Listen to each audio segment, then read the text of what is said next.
Friday nights in the mountains hit different.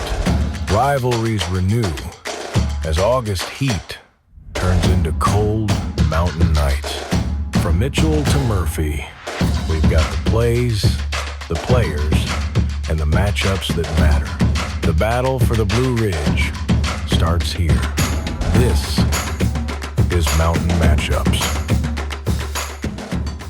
Welcome back to Mountain Matchups. The battle for the Blue Ridge starts here. I'm Caleb, joined by my boys Corey and Warren, and the playoffs are here. You kidding me? Playoffs? On today's episode, we're going to break down the epic Mountain 8 showdown between Pisgah and Brevard. We're going to do a little mourning for our Enka Jets, and we're going to talk postseason matchups across WNC because, hey, fellas, we got a lot of representation. We got 4 different teams in WNC that got number 1 seeds in the playoffs, so we're going to dive into all that. First things first, Warren, how about them Panthers? Yeah, what a huge win at Green Bay on Sunday. We're going to the Super Bowl. Well, I was talking about the Franklin Panthers. They locked up a bye in the playoffs. You know, the team that you picked to go win the state championship, those Panthers? Yeah, that's going to happen too. Okay, so we Panthers are just winning across the board. Let's go, baby. All right, let's start with our Game of the Week recap. Guys, what a game it was. Pisgah at Brevard. Brevard wins the Mountain 8 Conference with a 36-30 double overtime win against Pisgah. And this was the Blue Devils' first undefeated regular season since 1999. Yeah, and I mean, just what a game, man. Me and Warren, we had such a good time watching these two heavyweights fight it out from the opening whistle. And Pisgah, they set the tone early. They lined up in power I like they like to do. And what was surprising, though, was they went 9 straight runs to Pope up the middle out of the power I, ran it down Brevard's throat, and eventually Pope ripped off a 25-yard touchdown to go up 7-0 early. I was telling you, Corey, whenever we were at the game, I thought Pisgah would open up the playbook a little bit, especially on opening drive because Brevard was loading up the box. Thought Mahaffey would throw it deep, but they stuck with their bread and butter, and it definitely worked out for them there. Yep. You dance with the one that brought you. And the one that brought him is Pope running the ball through people. So not surprising to me, but you're right. Maybe a little play action would have been nice, but hey, they scored off of it, so good for them. Well, Brevard responded by bringing Braylon Thompson to this game, and he breaks one free on Brevard's first drive and gets a 20-yard touchdown. But Pisgah, special teams, man, they're always solid. PAT gets blocked, so it's still 7-6 Pisgah early in this game. I want to talk about special teams again like I do every week. Special teams, special players, special plays. I think it's Putnam that broke through unblocked, swatted that thing like Shaq. Nearly came back to bite Brevard in the rear end. Yeah, it feels like Pisgah they block a PAT like every game that Corey watches because they love playing for him. yeah, they just get extra pissed off when they hear I'm coming. So hey, that's what I got to do to get them to play some ball. That's awesome. But anyways, so there was another huge momentum swing in this game. Conley gets a first down for Brevard after they get a stop on Pisgah, and he fumbles the ball. Pisgah wastes no time. Deep shot to Mahaffey. Touchdown. Pisgah's up 14-6 in this one early, boys. And me and Warren are like, what is going on? Yeah, that Pisgah crowd was rowdy too, especially after Mahaffey got that touchdown. Place was going bananas. On Brevard's side, not so much. The band was still rocking though. Wait, so the home team wasn't as rowdy as the away team fans? Not in my opinion. Corey gives me this nonsense. Well, if you're sitting on the home side, then you can't hear what's going on. Like I don't have ears or something. Well, we talked about how Pisgah fans travel. I mean, they got a great fan base. You can't argue that.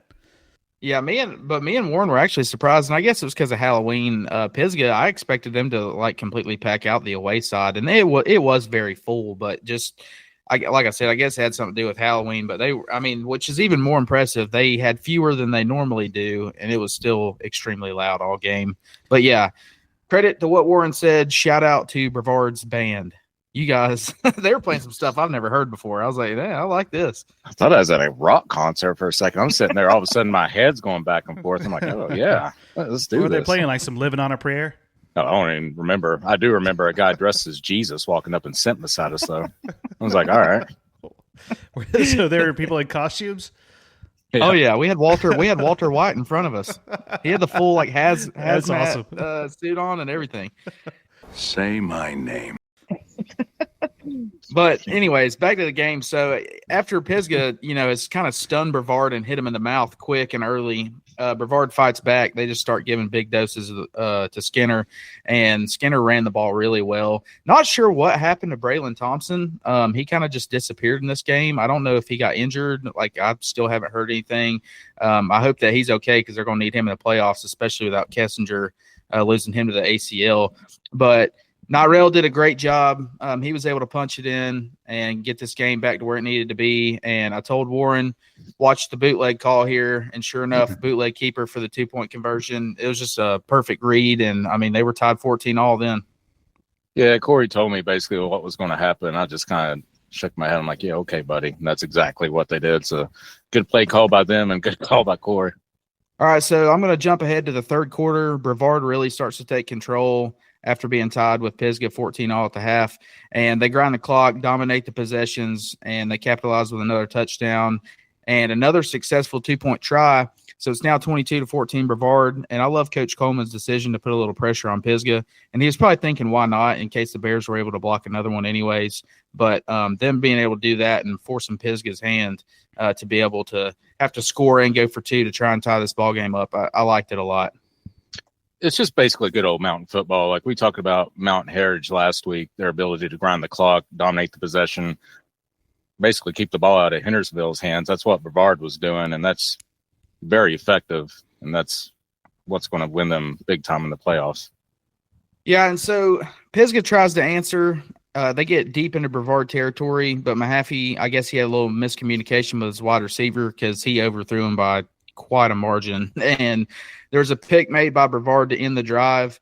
And so me and Warren are sitting there and we're like, this one probably is over because it just seemed that Brevard was in total control. But fourth quarter, here comes the chaos. Brevard hits on a deep ball, but then makes a head-scratching call, in my opinion, running a bootleg to the short side of the field, and it gets picked by the Bears. So now Warren's pumped because we got us a game. That would have had to have been like a Division I collegiate type throw to complete that. I don't know. It is a very interesting call, but Coach Coleman knows more about football than I do, so I'll trust what he calls. Yeah, so Pisgah's got life all of a sudden. Pisgah does get held to 4th and 2 with just 7 minutes left to go in the game. And then, so to our surprise, they sneak it up the middle, which honestly ends up being a perfect call because everybody and their brother in the stadium thought the ball was going to Pope. It's what they'd done all night. They go on a QB sneak for 2 yards and potentially the ball game. So that was very ballsy. I like it. It caught Brevard by surprise, I think, in my opinion. So remember, though, Pisgah is now down 2 and must go for the 2-point conversion after they end up finally scoring after that QB sneak. Pisgah then dials up a sick bootleg throwback across the field for the 2-pointer. Tie ball game 22-22. That was one of the better play calls of the night. That little bootleg throw across the field. He's wide open. There wasn't anyone in a zip code around him. Yeah, I thought it was a perfect time to dial that play up, especially after all the bootlegs that had been going on, to be able to, get the defense pulled to the far side of the field and throw it back across. I mean, the Pisgah kid was wide open. But Brevard drives late. Hyphen, as we talk about Tristan Wynn, that's Hyphen, starts taking over. They ultimately get stopped, though, and turned over on downs, and Pisgah plays for overtime. And I just want to give Pisgah's entire defense credit. These boys played their tails off. And to make a stand like that in the fourth quarter, it was insane, especially after you have a player like Hyphen starting to really get some touches and start taking control, and you have Nyrell Skinner running the ball like he was. So hats off to them. And, this game goes into overtime, and this is where stuff really starts to get exciting. So the Blue Devils' first drive comes to 4th and short, and I tell Warren again, watch the bootleg, and what do you know, Brevard calls it again, and it works once more.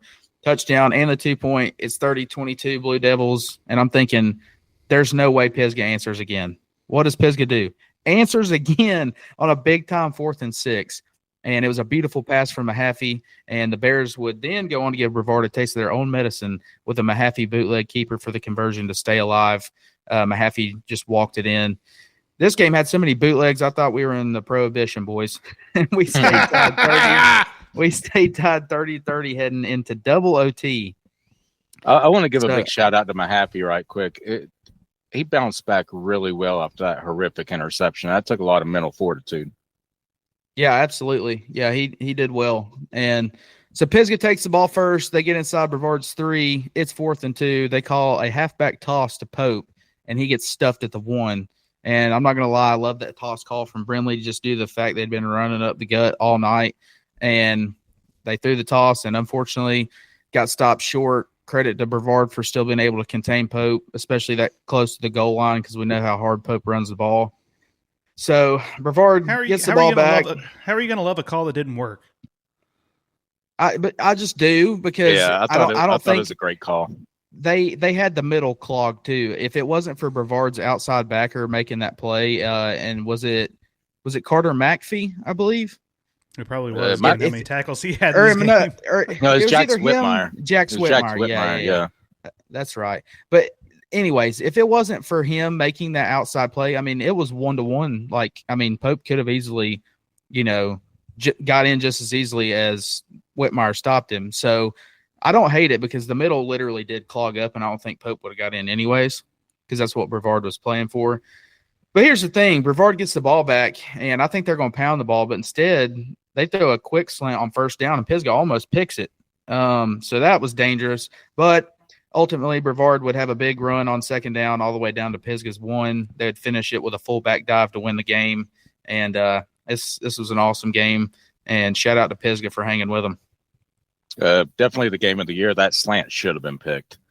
And another thing, you talk about Pope being stopped on the 1. Whenever he was stopped on the 1, I was flabbergasted. I never thought he would get stopped on the 1. Whitmire might have made the tackle of the year right there. It was him against Whitmire almost straight up.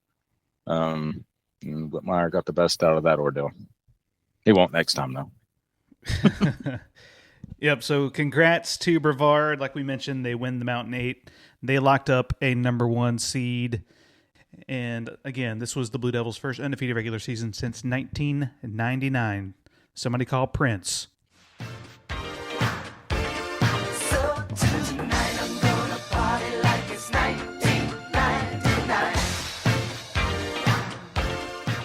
Or the artist formerly known as, I should say. All these kids are like, what, 6'7", whatever. Yeah.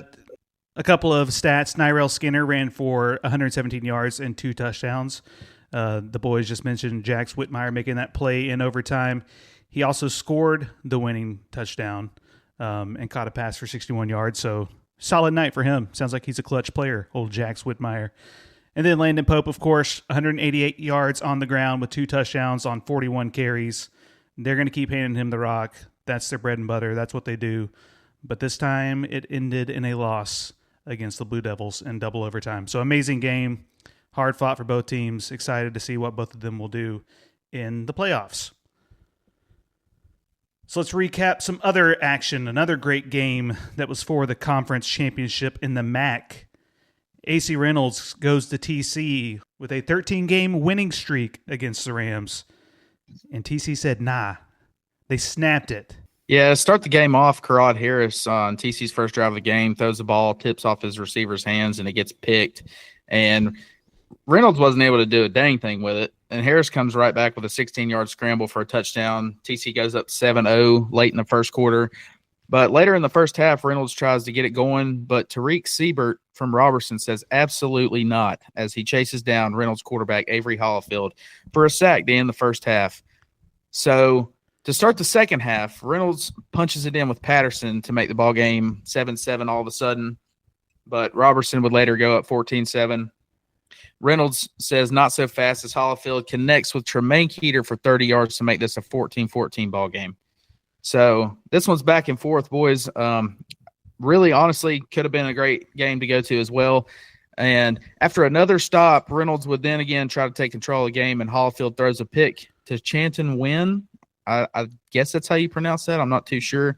Yeah, but I believe so. This is the crazy thing. So Reynolds has the ball again, still tied 14-14, and Hollifield throws another pick to Chanton Wynn, this time with a good return.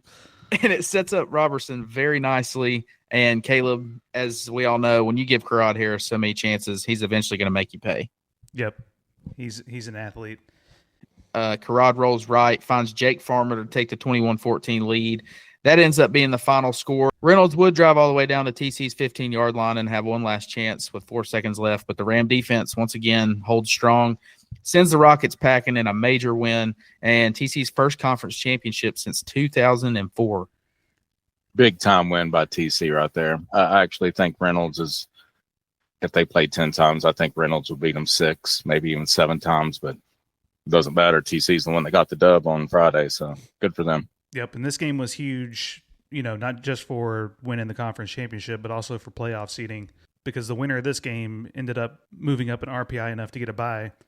So all of that was on the line, and it lived up to it. 21-14, great game. Like we mentioned, TC's first conference championship since 2004. They snap a 13-game losing streak to Reynolds. Big-time win for the Rams. Couple stats from this game. Karad Harris for Roberson, 8 for 13 for 102 yards, 2 touchdowns. He did have a pick, but also a rushing touchdown, 81 yards on the ground rushing as well. And then Chanton win those 2 picks, including the one that set up the game-winning touchdown. That's great for him as the Rams do what I called weeks ago. What did I tell y'all? Watch out for the Rams. I think they could win the MAC. Man, I'm good. Shout out Caleb. A mile away. Saw it coming a mile away. Good job, Rams. Thanks for making me look good. Hendersonville 37, Polk County 21. The Bearcats hang on to beat Polk County. And look, this was a game until the fourth quarter. It was 23-21. Hendersonville with around 8 minutes left. Polk County had the ball, and they just had too many missed chances. The quarterback was hitting guys in the hands, and they were just dropping the ball. I mean, it was a little cold out there, so maybe those hands were frozen. A couple of ice blocks out there trying to snag the ball, but any rate, they couldn't capitalize. Jerron Ward gets the ball. Corey, you talked about Karad Harris. What happens when he gets the ball? He capitalizes.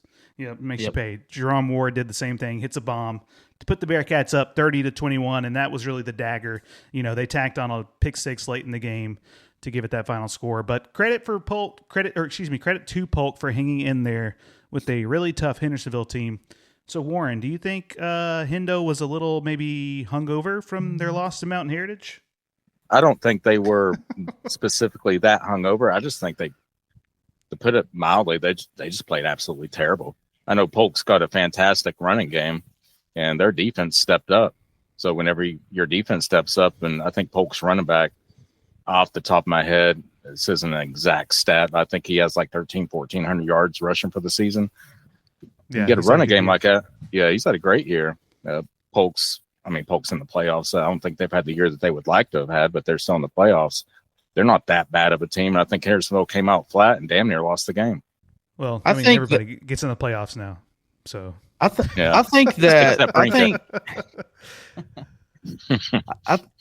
I just was going to say, I think hangover is the perfect word for it, because like we talked about earlier in the week, we had Hendersonville kids still messaging us in the DMs the day after they lost to Mountain Heritage, talking about how, not to count them out, they would be seeing them in the playoffs and all this stuff, and which is all good and well, but I think that they were looking a little too far ahead, and this was more of a trap game for them, and Polk County just kind of surprised them. I mean, Polk County, is their record great? No. I mean, are they just some dominant team? No, but they do got Lorenzo Sanchez, and that dude can freaking run the football. I mean, he's top 10 in the state right now in his class. So, yeah, I think hangover is a great word for it.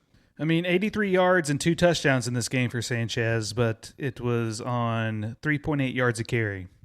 So that was a great defensive effort from Hendersonville, who's been playing better as of late, outside the Mountain Heritage game where, it's Mountain Heritage. They're tough to stop.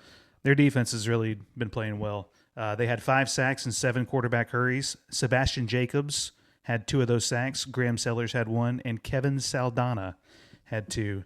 And then in the defensive backfield, you had Amir Albany and Giovanni Suber each getting a pick. So defense is looking good. If they can put things together, they can make some noise in the playoffs, and they could actually, with the way things broke out in the brackets, they could end up meeting Mountain Heritage, which we'll get into again here in a moment. We're going to talk some playoff stuff. But they let Polk County hang around. You can't do that against a better team in the playoffs, or you're going to be going home early. Asheville goes to Enka on senior night and wins 20-17. Guys, Enka dominated this game for 3 quarters. They forced Tay Williams into 3 picks, the last of which gave the Jets possession on Asheville's 25-yard line with around 11 minutes to go, and Enka was up 17-6. I mean, they're sitting pretty. And then Warren, what happens? It's always a bad snap for Inka. Yep. It's always a bad snap. Negative yardage later. They got stopped on 4th down. The ball went back to Asheville. And much like their late game heroics against Erwin earlier in the year, they went down and scored. Yep. And then they pinned Inka deep on the kickoff, got another stop, and then scored again to break the hearts of Candler, 20-17. Corey, this was a disappointing season overall for the Jets, but they really showed some heart these past couple of weeks against some tough opponents in Reynolds and Asheville. Yeah, I agree, man. And they've really turned it around as far as, like, did they get all the wins that they wanted to get in the second half of the season? No, but I mean, you take it back to the first game, me and you went and watched them play at North Henderson, and they just got the dog walked on them. And they turned around and played Pisgah that next week, and they hung with Pisgah for the majority of that game until about the 4th quarter. And from so on and so forth, should have beat Hayesville. They stopped McDowell a lot. Defense improved a ton in that game. They ended up, getting beat because the offense couldn't produce. But they really did get better each and every single week. And so credit to Enka. Those kids didn't quit. I've seen the kids in the Enka program quit a lot of times, including when I played. I mean, you would hear stuff on the sidelines. We get scored on one time. It's like, here we go again. I'm like, yeah, what are we talking about? Like, you can't have that kind of mindset, man. Yeah, it was insane, dude. And so just of all the years of seeing how a lot of these Enka programs have, just gave up and just, tucked their tail and quit. Shout out to these kids for fighting and loving to play the game. I have broken a lot of hearts in Candler over the years, but not as much as Enka football did this season. They did bounce back. There are a couple of games where it looked like they legit quit. Like they just quit overall as a team. I know there were a few individuals that kept fighting like hell. But the past couple weeks against Reynolds and Asheville, they were in the Reynolds game. Hell, they had the first 3 quarters. They were there. Yeah. And then Reynolds just kind of blew them out there. That final score is not indicative of how well they played, particularly in the first half against Reynolds. It sucks because if they win one of those 2 last games, they're playing this Friday in the playoffs. They ended up finishing, I think, like 51st in RPI, somewhere in there, 50, 51. And the top 48 teams get in, so they were right there. All they had to do was win one of these games. I mean, literally, dude, from what I know, I just talked about their defense and how much they improved over the season, but for them to hold Tay Williams to 59 yards and 3 interceptions, and even TK Davis, who had 120 yards on 12 carries and a touchdown. I mean, yes, that's pretty efficient, but still, I mean, most of that was done late in the game too, when they gave up that comeback. Which, I mean, don't get me wrong, that still counts. It's how much he had for the game. Right. But they were doing great up until that point, I think is the crucial thing that I'm trying to highlight here. And I'm just saying that because, I went and watched Asheville and Erwin play, and Asheville, I mean, Tay Williams, Lord have mercy, that kid went unbelievably insane that game. TK Davis, the same. He had the go-ahead touchdown to put them up over the Warriors. So just for Enka to be able to shut them 2 down pretty much for the majority of the game, I mean, that's just a shout-out in itself. I mean, if you're on Asheville's 25-yard line up 17-6 with 11 minutes to go, you got to put your foot on their throat and end. Yeah, they went backwards. You got to – that's what you have to do. I don't even care if you kick a field goal, which the special teams in WNC is something interesting this season. But you got to put points on the board. Yeah, then you're up 2 touchdowns. If you get a field goal from there. Asheville would have tied it, right? Because they ended up winning 20-17. Yeah. So it would have been 20-20. No Barbara Walters. But I got to quit making these old references. Hey. Listen, kids, your parents will know them. So that's all. Their parents are the only ones listening, Bradley. Let's give Logan Trantham his flowers, his senior night flowers. He played a great game. 9 for 14, 130 yards passing. 1 touchdown, 1 pick, but he had 86 yards on the ground and another rushing touchdown. And then junior Tommy McKinney. So he'll be back next year. 3 catches for 97 yards and a touchdown. Corey, he's been playing well to end the year, really. Yeah, and the crazy thing is, so he actually just started playing football a couple years ago. He is going to be with the senior group next year, and that senior group is the group that was my first year coaching at the middle school when we had a winning record. And those boys can play, and they were missing Gavin Gibson, who's a part of that group this year. He tore his ACL before the season even started. So they've got some freaking dudes, and I'm excited to watch them next year. I hope that they can get something going. Don't leave. Don't transfer to another school. Stay at Enka. If it's ever going to change, we need those hometown kids to stick around. So do it, and let's get the Enka program back in the playoffs. Please God. But this year, they will be watching from their couches. Franklin 24, West Henderson 14. The Panthers use a second half shutout to take down the Falcons on the road. And then guys, Garrett Young, 210 rushing yards on 36 carries. Scored all 3 touchdowns, and that was pretty much the story of the game. Halftime's tied 14-14. Second half, defense dominates. Garrett Young runs crazy, and there you go. That's the story of the game. He's such a beast, man. Couldn't tell you the last time Garrett Young or Parker Willis from North Henderson has rushed for less than 200 yards. He had a pretty athletic pick too. So West was driving, they were around maybe like the 50, if I'm remembering correctly. They pass, it gets tipped, and Garrett Young is playing linebacker, and he's like kind of across the middle, taps it up with his hand, and kind of has to like run to catch it and snags it for an interception, which was a huge play in the game because I think they were only up a touchdown at that point, and that was in the fourth quarter, and then they ran off a ton of clock like they do with Garrett Young. So he was doing it on both sides of the ball. He's a player, pure and simple. Just a purebred athlete. Shout out real quick to Asa Osman, 6 catches for 126 yards and a touchdown. Man, I got like a baby hangover. I think I'm more hungover than Hendersonville was last Friday. So, this kid's keeping me up all night. I can't think.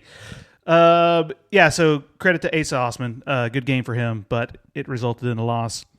And I want to say West is one of those teams, if they can get it together, they've got a solid team. They've hung with some of the best teams in WNC this year, except for Hendersonville. But that was week 2. They got rocked in that game. But they can make some noise in the playoffs if they get things together. Their schedule has been damn impressive, and they got some legit offensive firepower on that squad. They also play pretty solid defense. Granted, Young had 210 rushing yards, but he's been doing that all damn season, so. Yeah, we'll see how they fare, but they're someone to keep an eye on. Something tells me they can make some noise. The rest of our recap is pretty much blowout, so we're just going to run through here, fellas. You guys chime in if you have anything pertinent. Erwin 42, North Buncombe 6. That kept North Buncombe out of the playoffs. If they won that game, the Blackhawks might have gotten in. Shout out to Caden Ingle, 22 of 29 for 246 yards. And 3 touchdowns. He also had a rushing touchdown. Warren, that's your boy, Caden Ingle. You like how he plays the game. I really love. He's big. He's strong. He's got a rifle for an arm. I think in the second round they'll probably play the 1 seed, if I'm not mistaken. I don't have the bracket in front of me. Yes, I believe that's right. I'm not. They're going to beat the 1 seed, but I think if Erwin's still talented, I'm telling you right now, Erwin's still talented, and Ingle. He's so big and strong, and he's mobile. He's got a strong arm. If he's on his game, I'm telling you, watch out for those Warriors. I'm telling you right now. Shout out to Jabari Tolbert as well, the freshman running back for Erwin. He had 2 touchdowns, one for 75 yards and another one for a yard. So quite the difference there. Doesn't matter how you do it. He just gets it done. So good for him. North Henderson 21, Smoky Mountain 6. I picked Smoky Mountain. I was an idiot because Parker Willis plays for North Henderson, and he might be the best running back in Western North Carolina. He rushed for 255 yards and 3 touchdowns. So I'm an idiot. And I'm also an idiot because I picked Swain to beat Murphy. Well, Murphy won 28-0. And this was Murphy's fourth shutout of the season. And per the Citizen Times, the last time Murphy recorded 4 shutouts in a season was 2016, and they went on to win a state championship. Is that a little bit of foreshadowing in the playoffs this year? Can history repeat itself? We'll have to see. What'd you say? I was gonna say, well, for Murphy to shut out Swain like that, 28-0. I mean, Swain's not a bad football team at all. I expected this to be a little bit closer than what it was. So I think really though, just the whole overall picture is Murphy went into Reynolds, got smacked, and lost Cameron Clem in that game. And for a couple weeks after, now that they got him back, they seem to be rolling. And I like Murphy's chances in winning a state championship this year. I think one of the reasons Murphy got smacked against Reynolds, whenever you lose a player like Clem, it's kind of like it's just deflating. It's like, damn, there goes one of, if not our best player, and they're like, well, the hell with this. Not saying that's what they did, but it's just psychologically Yeah, and they made a lot of mistakes in that game. If you remember, that was one of the games where I told you between them and Reynolds, there was like 40 penalties, it seemed like. It was just ridiculous. Like false start, and then somebody would get a 20-yard run. Everybody's freaking out. Then they're like, oh, actually, that's a holding. Coming back. I mean, it was over and over and over. Oh, yeah. Plus they lost to Clem. So maybe their minds just weren't on the game after Clem's injury. I don't know. We don't know if history will repeat itself for the Bulldogs, but I guarantee it will repeat itself for my picks next week because I'm going to be an idiot once again. Robbinsville, 54. Cherokee, 7. Ba-da-ba-ba-ba. I'm loving it. 145 yards and 2 touchdowns on 4 for 6 passing. Again, he doesn't throw very often, but then he gets 145 yards and a couple touchdowns. So he's effective. He's efficient. Tisa Teskey for Robbinsville. He's been a stud all year, 117 yards and 2 touchdowns on 11 carries. And then how about Benton Gibby? 10 tackles and a pick that he ran back for a tutty as they dominate the Braves. What a hell of a name, Benton Gibby. Definitely going to jot that one down. We need you to share your top 10 list of player names next player week. names. Here are my top 10 player names, and then we're going to post it, and people are going to think you're actually calling them the top 10 players, and they're going to be like, no, that guy sucks. Like, you're a Warren. I'm like, okay, thanks, guy.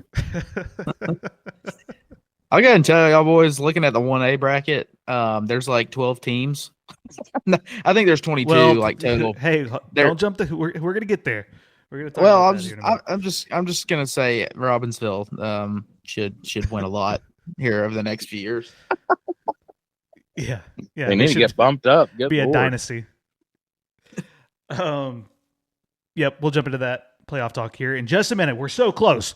Mountain Heritage 42, Owen 6. My War Horses couldn't pull off the upset.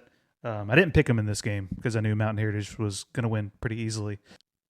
Fellas, Caden Jones, he did it again. 158 yards and a touchdown on 6 carries. So very efficient with the ball, busting big runs all night long. Quick shout out also to Hayden Burpo for Owen. He had 4 catches for 116 yards and a touchdown. So he was trying to chip in for the War Horses, but there wasn't much else that happened for them that night. They're going to be in the playoffs. Welcome back to the playoffs, War Horses.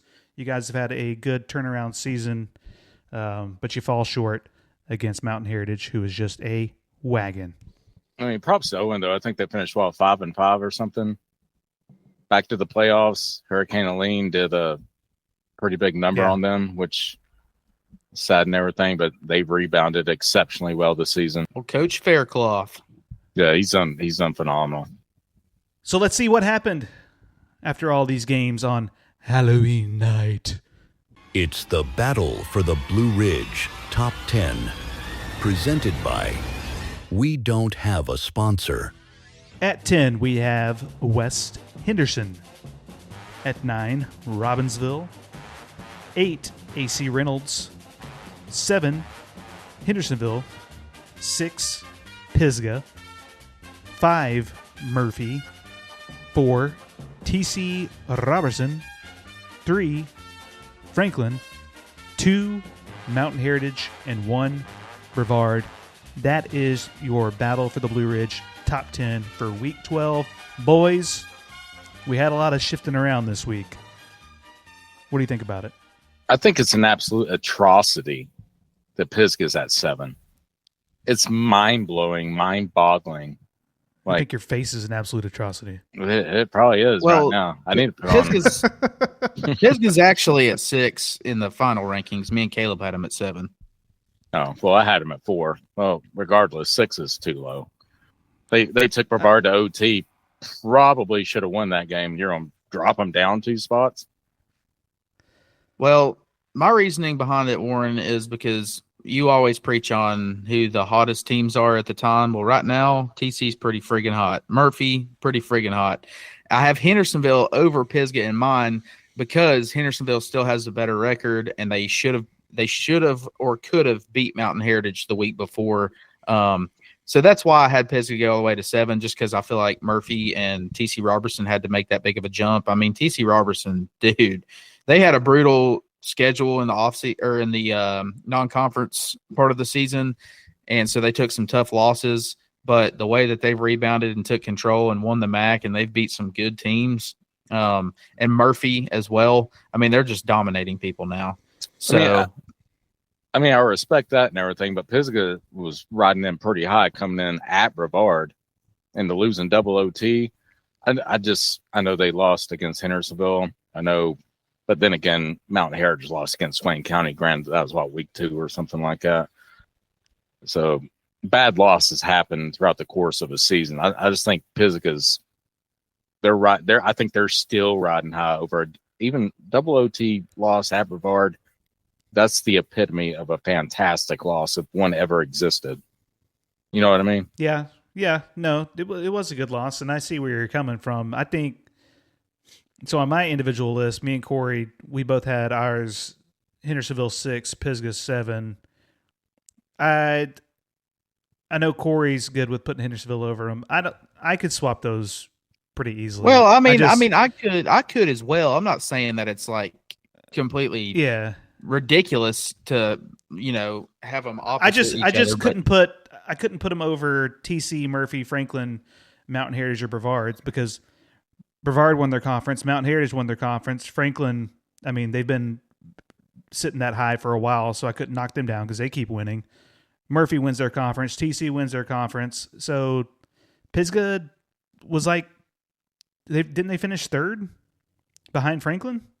I'm pretty sure. Yes. So it's just I couldn't put a 3rd place conference or 3rd place Mountain 8 team any higher than the rest of them. Hendersonville, okay, we can have that combo, but I just even though they hung with Brevard had some injuries. Not sure what happened to Braylon Thompson. Kessinger is a big part of that team. I don't know. They're all so tight right there, especially 4 through 7. You got Roberson, Murphy, Hendo, and Pisgah. Obviously, the top 3 are Brevard, Mountain Heritage, Franklin. Those next 4 are right there. I'm just glad we was able I debated putting Murphy over Franklin, honestly. I gave that some consideration. After the smackdown they put on Swain County, absolutely. Exactly. I'm just glad we were finally able to have some shifting around going on in the rankings because it kind of gets old, just the same teams dominating every single week. Well, something had to give because we actually had the schedule play out to where there were some good games versus just all these lopsided blowouts where the good teams were just winning. You had to pin some good teams against each other, and that shook up the top 10. I don't know. Are we going to keep the top 10 going through playoffs? I'm not really sure. Maybe we'll do a final year top 10. I don't really know if we need to do it every week at this point because they're not necessarily playing each other. But we'll definitely do a final ranking at the end of the year, and that will be the true champion of Western North Carolina. Who cares what you do in state? It's all about what Mountain Matchup says about you. And now it's time for our certified Dawgs of the week.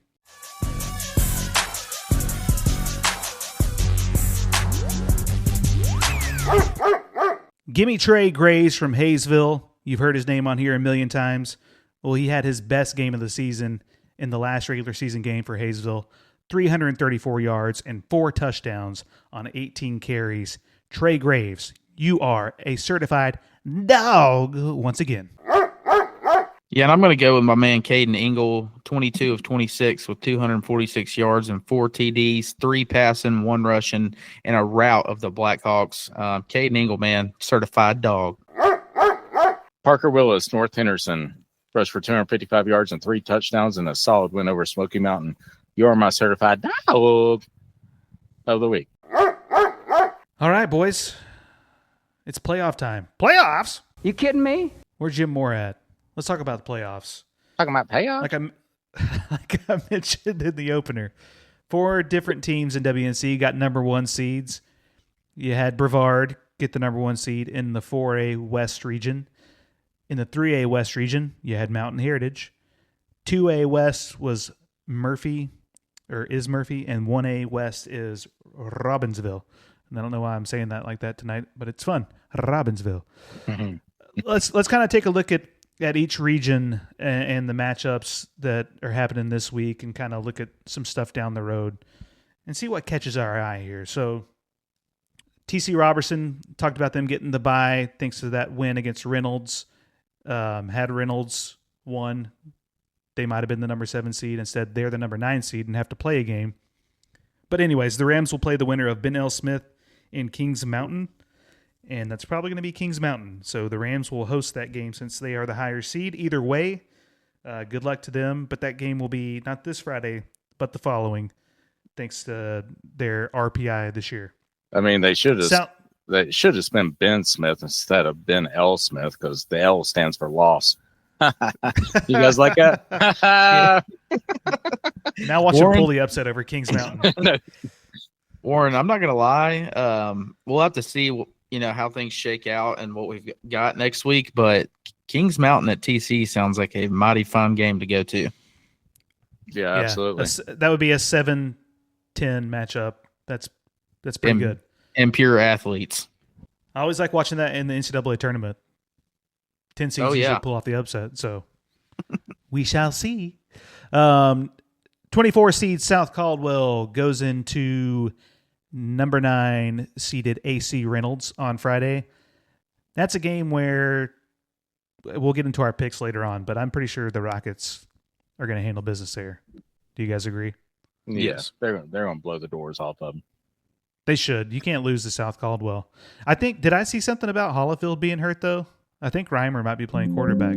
I haven't heard the latest on that, but I don't know because Hollifield was playing. He was involved playing quarterback on that last play when they were trying to win at TC's, and he didn't seem like he got hurt. So I don't know, unless he got hurt in practice. No, it may have been the week before. I knew that he tweaked something, and they were unsure about his status. He's good. He's good to go. He's probably still having nightmares about Chant and Win, to be honest with you. Asheville gets a 15 seed. They're going to host Western Guilford, folks out of Greensboro on Friday. They'll be coming into the Cougar Den. And then one thing to note, Watauga, they're kind of outside of the coverage area that we typically do, but they are technically a Western North Carolina team from Boone. They got the number 1 seed in the West region in 6A, so congrats to them. Undefeated, and they won by an average of 37 points this year. They beat Erwin, Asheville, and TC with ease. Corey was at that Watauga Erwin game. Was impressed with their discipline. Corey, you can bring that back up if you'd like. But Reynolds could potentially face them in the 3rd round, and that would be in Boone. So Rockets should have an easy win this Friday if they play up to the level that they're supposed to. But then after that, if they got a date with Watauga, I don't know. Corey, is Watauga the team that you watched them and they got like an offside penalty and the team made them do a damn near triathlon on the sidelines? Yeah, pretty much that's what happened.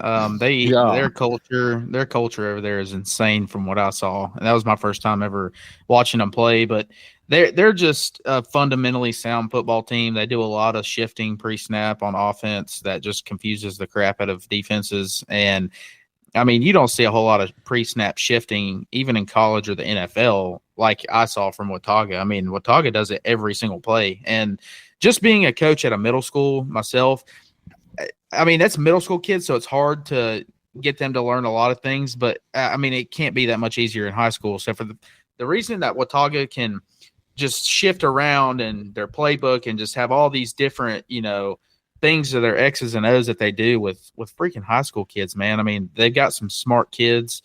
They play hard. They play together. And they have good size. I mean, they could do some damage. I wouldn't be surprised if they won state. Yeah, so just double checking the bracket here. Reynolds would have to play Charlotte Catholic on the road next week. And then if they won that game, hey, Charlotte Catholic's the 8 seed and they're the 9 seed, so in theory, you know who Charlotte Catholic plays? I'm just saying 8 and 9 seed. Reynolds, what do the kids say? Reynolds 8 9. Watauga would be waiting for them more than likely. They would have to play the winner of St. Stephen's and Mount Tabor in the second round. So if Reynolds beats Charlotte Catholic on the road, then goes into Watauga and wins on the road, they're probably going to win state, right? If they can pull that off. I mean, to be honest with you, Charlotte Baptist sounds a lot tougher than Charlotte Catholic. Dennis would be proud. Last thing about the 6A West region, unless you guys have something, TC and Asheville could potentially play each other in the Sweet 16. That game would be at TC. The Rams beat the Cougars 41-20 in the regular season, so could be a fun little rematch in the playoffs if that happens. That's definitely a game that TC would love to have, to put it mildly. You think they would love to have that? They want to play Asheville again? Absolutely. Okay. I could see you saying Asheville would want to play TC again to get some revenge. No. But you think TC would just have that much confidence since they beat them by 21? TC's just a much better team. They're just better. All right. Well, I mean, they're ready to beat the hell out of them in the regular season and be like, why not? Let's run it back. Listen, Asheville barely beat Enka. Okay, so they're pretty good. In the 5A West region, Franklin got the 6th seed and a bye. Good for them. They will play the winner of the 22 seed, Smoky Mountain. We know them. And number 11, Forest Hills. So more than likely, Forest Hills will be traveling to Franklin next week. But it would be cool. We could have a WNC matchup in the second round. And Franklin beat Smoky this year. I can't remember what the score was. Does anybody remember off the top of their heads? It was a smackdown. It wasn't good, right? No. Yeah. So that could be interesting. I don't know who Forest Hills is or who their players are, but whenever they come to Western Carolina Stadium and play Franklin, they're going to get their whipped. Hey, if we get a Franklin versus Forest Hills matchup and that ends up being game of the week, I'm definitely using Forest Hills Drive by J. Cole. All right. I like it. West Henderson, sneaky team. Get the number 12 seed. They're going to play East Rowan at home on Friday. Erwin gets the 17 seed. They're going to go to Huss, who's the 16 seed. Will be a tough game for Erwin, I think. Huss, I believe, has played. They played TC or was it Reynolds this year? One of the two. They beat TC by 2. First game of the year. Right. There we go. I knew it was one of those. Yep. So Huss is a tough team. Erwin's going to have to really bring it. And then North Henderson got the 18 seed in the 5A West region. They're going to go to North Davidson on Friday night. Anything Parker Willis time, baby. It's Parker Willis time. That's right. Yeah. He's going to get 45 to 50 carries. Good. I hope he runs all over him. Let's go North. Oh, he will. Henderson, specifically. This is North versus North. In the 4A West region, it's the champs, number 1, Brevard, with a bye. They're going to play the winner of Forbush and West Stokes next week. But this week, they'll get a much-needed bye. Sit back and chill. Do a little scouting, I would imagine, of both of those teams or that game. Pisgah also gets a bye. They got the 4 seed in the 4A West. They'll get the winner of Ashe County and West Iredell next week. I would imagine that's going to be West Iredell, if I had to guess. Tuscola got the 12 seed. They will host East Burke. And how about this, guys? Pisgah and Tuscola could face off in the third round in Canton. They just barely missed getting a second round matchup. If Tuscola had been a little higher of a seed, they would have been playing in the second round, which would have been electric. But alas, a third round matchup looms on the horizon. And Google tells me they've met a minimum of 3 times in the playoffs based on limited historical records. And unfortunately, I'm not a historian on the Bears, but thankfully we have someone who is. Jason Warren, the biggest Pisgah Bears fan of all time. How many times has Pisgah and Tuscola played in the playoffs? 3 times. And I want to talk about that Pisgah and Tuscola game. If they do meet in the playoffs, I am going to show up and buy at least $100 worth of 50-50 tickets because during the regular season, what was it, Corey, like $20,000 or something? Yep. Yeah, that would change my life. I could get a new roof. So, yeah, looking forward to that. Please meet in the third round so I have the potential to get a new roof on my place. Another interesting thing about this bracket, the way it shook out, Pisgah and Brevard could rematch with a trip to the Final Four on the line. That would be nuts if that was to happen. Polk So we'll won't see get how it stopped shakes out. on the 1 yard line again. I guarantee you that. I don't know if it would come down to it. Brevard might be rolling by that point. Pisgah will be rolling the state finals. Oh, we'll see. They got to get I there will- first. I- Both teams do. I will say if Pisgah and Brevard see each other again, I don't think it'll be nearly as close. You're right, because Pisgah think- probably win by 21. No, I think Pisgah had their chance. I don't know. Could be wrong. Never know. Corey, you've said like 3 positive things about Pisgah in the last 10 weeks. Okay, hey, we're running long. We got to keep things moving here. we got plenty of time to talk about Pisgah. You guys can argue about it some more in the next episode. 3A West Region, Mountain Heritage gets a bye. They'll play the winner of North Wilkes and West Lincoln next Friday. Hendersonville gets the 9 seed, so they just barely missed out on getting a bye. That's tough. If they had been an 8 seed, would have been off this week, but they will host East Davidson on Friday. My war horses, Owen. That was a horse noise. 14 seed. They Sounded like Birdie. They host Union Academy. Sound like a horse getting put down. Yeah. How do you do a horse noise? I don't know. I have no idea. I don't know. It's a cow. God dang. Owen hosts Union Academy this Friday. Polk County gets the 20 seed. They're going to go to East Surrey. Number 21 seed Madison will go to West Davidson. And speaking of crazy matchups that could happen, Hendersonville could have to travel to Burnsville in the third round for a rematch with Mountain Heritage. So personally, I'm hoping this stuff happens. I think that would be awesome for us. I mean, I'm sure Hendersonville would like to travel to Burnsville to play football, but to be honest with you, no one really ever wants to travel to Burnsville for much of anything. Moving on to the 2A West Region, Murphy gets the number 1 seed there, so they've got to bye. They will play the winner of the 17 seed Cherokee Braves, going to number 16 seeded Albemarle this Friday. So they could play second round if Cherokee wins. Murphy beat the snot out of Cherokee this year, so I would imagine they're not that concerned. But Cherokee might want to see them to get a little revenge. Swain County gets the 8 seed. They get a bye. And then both them and the 9 seed, for whatever reason, in 2A, I guess just because of the number of teams, they both get byes, which makes no sense. So they'll play each other next week. They both just get the week off. They can go chill. They don't have to play anybody. It's whatever. There are no rules, and the points don't matter. Lane Tree Charter Academy is going to play at number 11 seeded Mitchell on Friday. Highland Tech is going to number 13 seeded Hayesville. And number 21 seed Avery County will go to number 12 seed North Rowan. So Murphy could potentially play. No, I was just going to ask. Avery County made the playoffs. Yeah. Yeah, in 2A. It's- That 2A, 1A. It's Crazy, Sparkling's time to shine, baby. We haven't talked about much this season. Oak, if you're listening to me, it's time to hammer down, baby. So Murphy could potentially play 2 straight WNC teams in Cherokee and then Swain if they both were to advance. And those were easy wins for them in the regular season. We just talked about that Swain Murphy game where I was very wrong. Maroon Devils, if you get a matchup, make me look good. Take them down.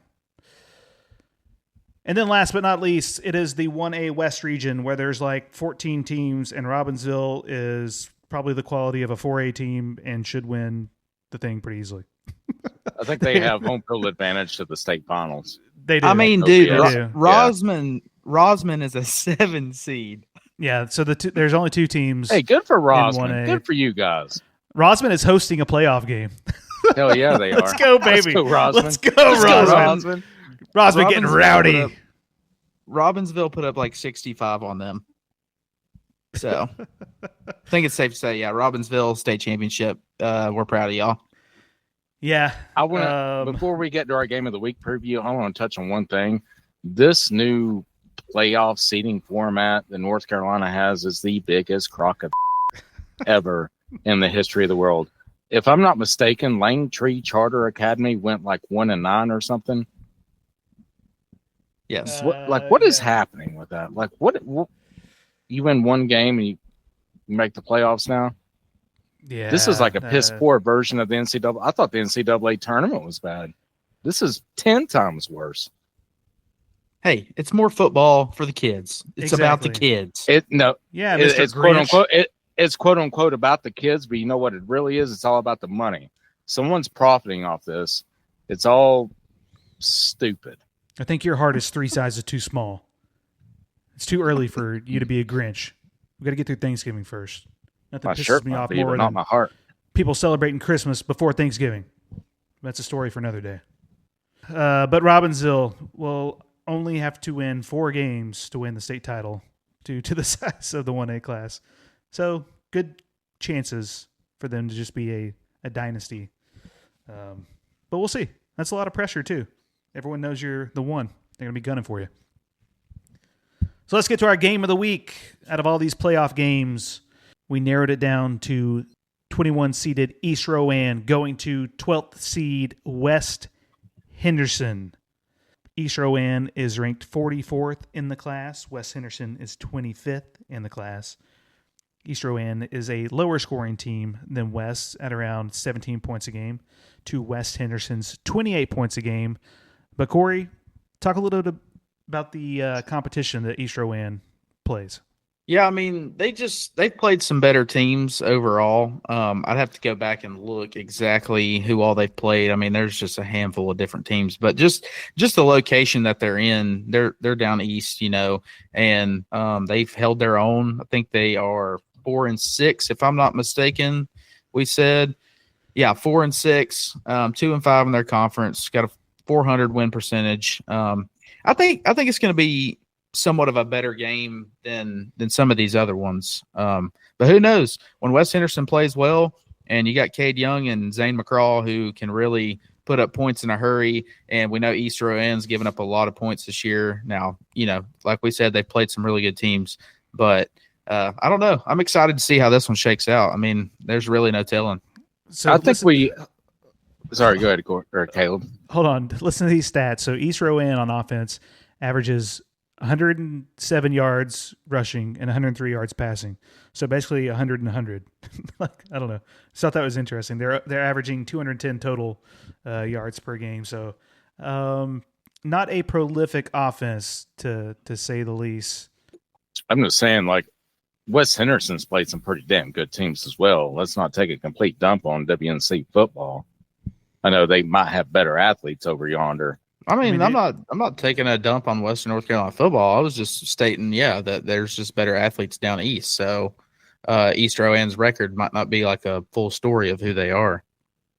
No, I got you. Yeah, so I don't know. This feels like I talked about West being a sneaky team in the playoffs. They've got to prove it. We can talk about it all day. They got to show it. East Rowan could catch them sleeping, coming in as the underdogs. I mean, East Rowan's points for the season's 173, and they've gone 313 scored against them. I don't care about the kind of competition. That's kind of bad. That's not good. I'm not exactly a statistician or a mathematician or any kind of ishin, but that's not good. Are you a magician? You got me off guard with that one. Yeah, so for West to secure the win, I think they've got to establish their balanced attack early. Use that run with Zane McCraw, that pass game, to keep East Rowan guessing and off balance. Score early and often. You know, they've got the higher scoring rate, so that suggests getting ahead will force East Rowan to play more aggressively. And then on defense, just keep them from getting momentum. If East Rowan can string together drives or scores, it keeps them in the game, so get them out of that rhythm. Don't let them get into it early. I think West will be all right here. I mean, Zay McCraw is my WNC preseason pick as player of the year, and I don't think we've necessarily talked about him enough. He's averaging nearly 150 rushing yards a game. I know we talk a lot about Pope and Willis and Garrett Young, and McCraw, he's just a worker, man. He goes out there, he'll give you 150 yards, touchdown or two. And then you got Caden Young, passes the hell out of the ball. West Henderson's offense is legit. It's going to come down to whether or not they can make stops on defense. Yeah, so obviously these teams, we don't cover them a whole lot, so it's hard to say, you know, this or that's going to happen. As the playoffs go on, we're going to be watching a lot of football, start learning a lot more about them. But let's go ahead and get into our picks for West Henderson's first playoff game on Friday. Warren, what's going to happen in this game? Give me West Henderson by 7. I just think they have too much offensive firepower. Yeah, I'm right there with you. I think that East Rowan, they're going to play very hard. I think that they're going to come in with the underdog mentality, and I think that they might give West Henderson a scare for the majority of the game, but I think West will pull away and win by about 13. Yeah, too much Zane McCraw, too much Cade Young, too much Asa Osman. Give me West by 8. And I'm telling you, they're going to make some noise. God, please don't. I believe it. On Friday. God, if they get upset, I'll look so stupid. Okay, quick pick 9 time. Let's recap our standings. Corey is 84-15, including 30-0 in the last 3 weeks total. That's pretty good. Me and Warren are tied at 71-28. I did have a 2-game lead on Warren, and then I picked Swain and Smoky Mountain last week and blew it. Wait, is Corey really 30-0 over the past 3 weeks? weeks? Yeah. Yeah, he's been 10-0 the past 3 weeks. That's impressive. You call up to New York and ask your mama about that one, son. Oh, whoa. Hey, whoa. Here's the thing, though, because we haven't covered much of these teams that we're going to see in the playoffs. Oh, it's going to get tough. It's me and Warren's chance to make up some ground here. We got a chance. Yeah. So let's start it off. South Caldwell at AC Reynolds. Corey, who you got? I think Reynolds dominates them, and I got Reynolds by 21. Yeah, I think this is going to be a comfortable win for the Rockets. I've got them by 14, and it could be more. I'll take them by 13. Playoff football, anything can happen, but 13 sounds pretty solid. Wow, that's disrespectful to Reynolds. Western Guilford at Asheville. Listen, Western Guilford runs the freaking ball, 234 yards on average. I don't think Asheville's defense is strong enough, disciplined enough to stop that kind of rushing attack. And Western Guilford controlling the clock. Give me Western by 10. I'm taking Asheville by 3, but if they played like they did against Enka, I don't care if it's Western Guilford or Candler Elementary, they will lose. You cannot come out flat like that again, especially in the playoffs. But I'll take the Cougars by 3. Candler, baby. Let's go, Cougars. Bobcats. Let's go, Bobcats. Baby. The Cougars, the Bobcats, it don't matter. I got Western Guilford. I think their run game is too strong. They limit turnovers, control the clock. I think they beat Asheville. I'm taking Western Guilford by 14. Ooh.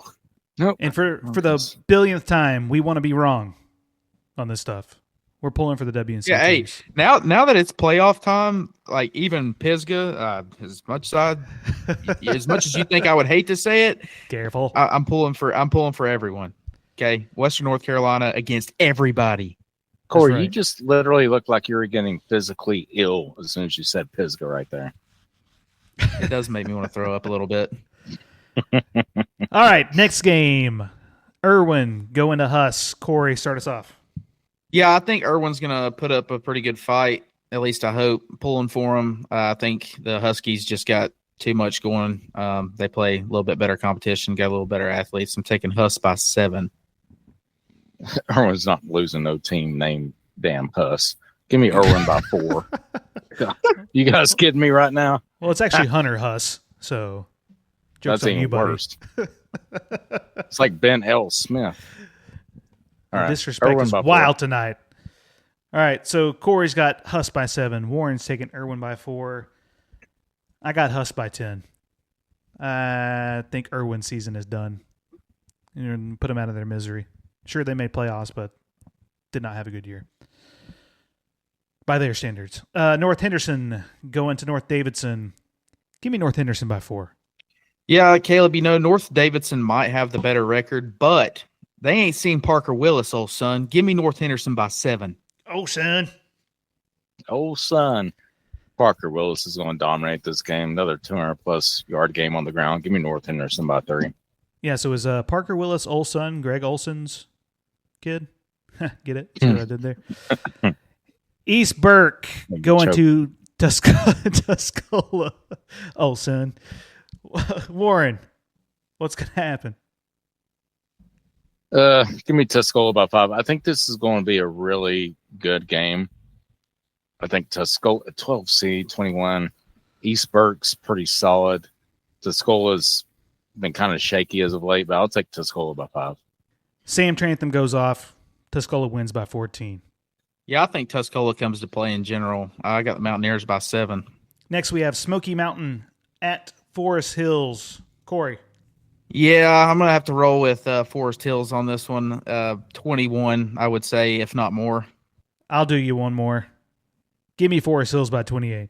I'm going to change my pickup. I don't know who the hell Forest Hills is. Give me Smoky Mountain by 7.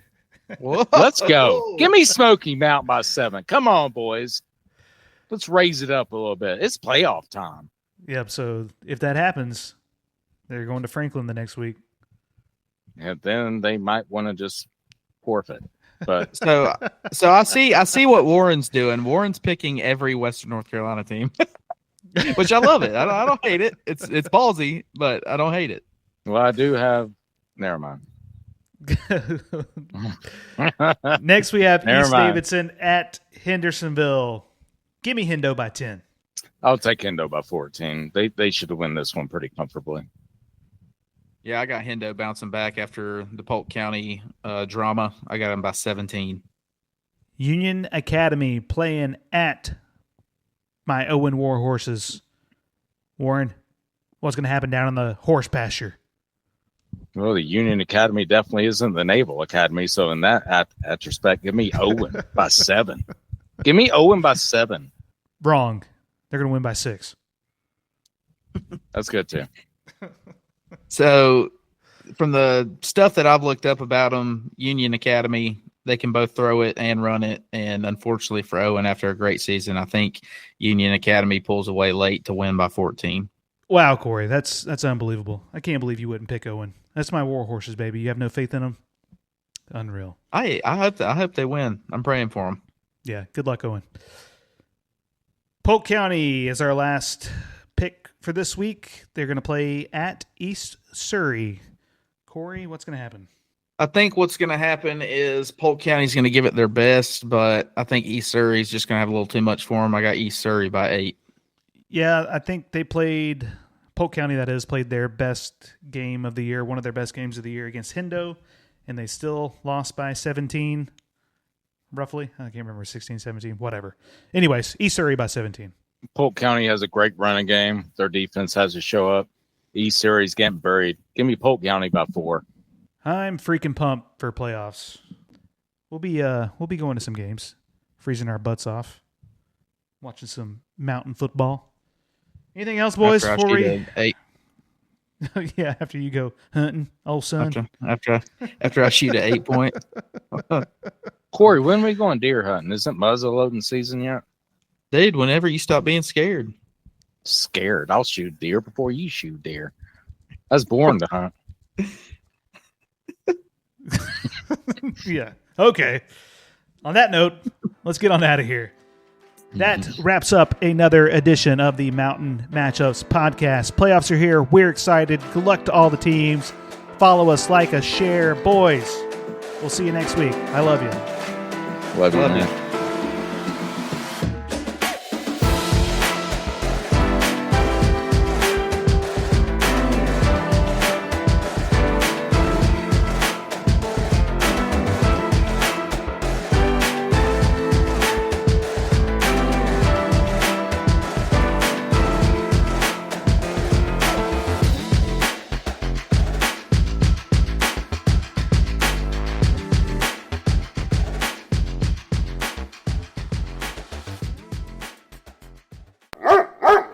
You kidding me? Playoffs?